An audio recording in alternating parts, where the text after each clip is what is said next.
Yo, what's up, everybody? Welcome to another one. So, I literally, I didn't have to, but I snuck over to do this video real quick. I just want to talk about a couple of things real quick. First off, sometimes you be going through, or you be in a toxic situation, you'll be in less than ideal circumstances for so long.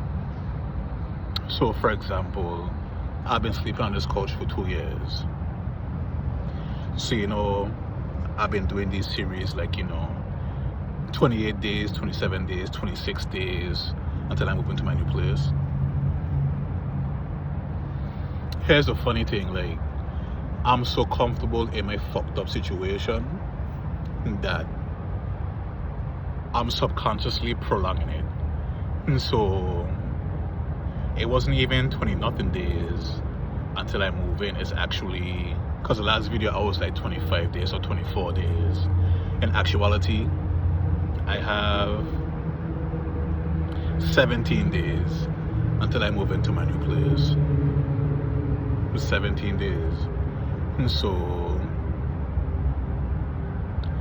I was trying to figure out like what, like, is it that I'm just comfortable in my situation that I just want to stay there as long as possible? Like what is it? I don't know. But aside from that, I received my first paycheck this morning. It wasn't nowhere as much as I thought it would be, but I'm still grateful for it. And so my phone bill get cut, so I'll probably put my phone on today. Yeah. And so my next paycheck probably ain't gonna be until like July the 3rd or something like that. But it works out because the money I didn't see on this check, I'm gonna see on that check. So my next check should be decent. So I'll have enough to cover my rent when I move in and whatever bills I have to pay. Because I have to pay like $300 to get my power started. I got my water connected. I just have to do my gas. I actually have to call Georgia Power to get my shit connected. I have to pay a deposit. That's what happens when you have bad credit as well. And so you have to pay. Everything will be more expensive.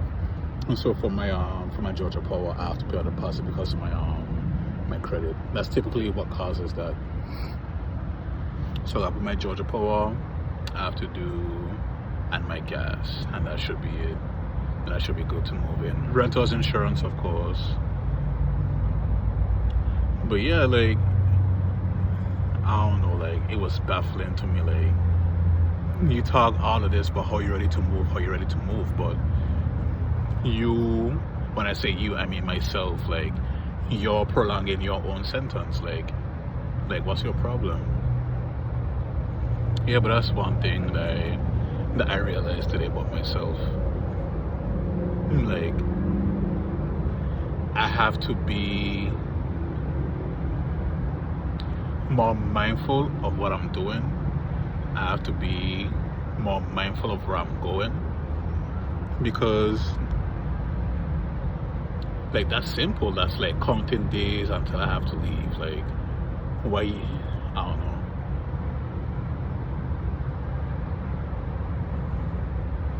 know. But that's what happens when he's just comfortable with his function. And it's like, as much as I don't like being in my situation, I still, part of me is still anxious of the move. But yeah, and so that's one thing. And so it's like, when I realized that, I was like, wow, I just learned something else about myself, so I just wanted to share that with you guys. And secondly, it's not really a pet peeve, it's like whatever, but it's like like I have 1 hour, I got 1 hour of overtime last week or whatever week, and I got a text from my manager, pretty much warning me to be mindful of my time. Like, the only people that's authorized to give you overtime are managers. If the manager tell you you're not allowed to have overtime, don't do it. And so that's something. It didn't really make me feel no type of way, But it's like, wow, 1 hour of overtime y'all tripping for. But it is what it is. It's not my organization. And that's the one thing, like, we work very hard here. We work so hard here. And it's like, whenever, like, one thing about me, my spirit will not allow me to complain. But whenever I do feel like complaining, I just tell myself, if you was taking care of your business like you were supposed to be doing, you wouldn't have to be here taking care of these people's business. You check what I'm saying?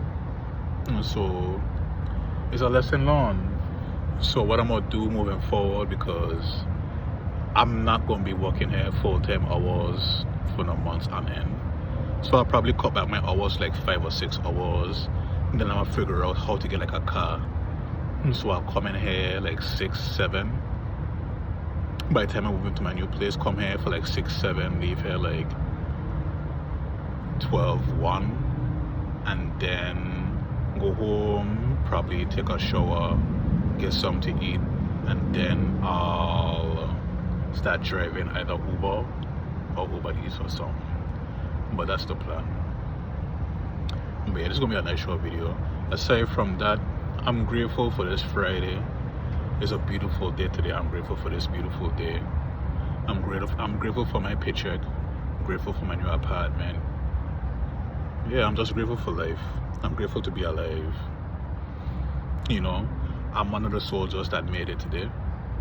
I'm one of the soldiers that's alive to talk to his mom and tell his mom, you know, have a good day. Tell his mom I love you. So many soldiers dead, you know, and so many soldiers dying right now around the world.